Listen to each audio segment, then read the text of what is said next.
Sekretaris Daerah Aceh Takwallah memimpin rapat koordinasi rakor yang membahas pemberlakuan pembatasan kegiatan masyarakat dan penanganan COVID-19 khusus untuk wilayah Kota Banda Aceh dan Kabupaten Aceh Besar, Jumat 27 Agustus 2021.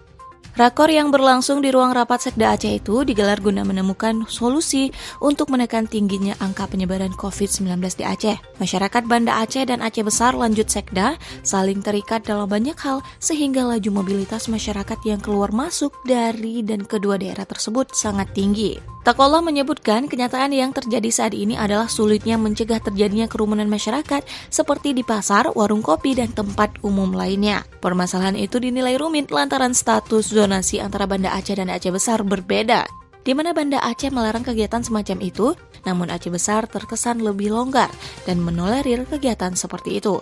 Untuk itu dalam rapat tersebut disepakati akan dilakukan koordinasi lebih lanjut antar kedua daerah guna menyesuaikan kondisi yang dihadapi di lapangan.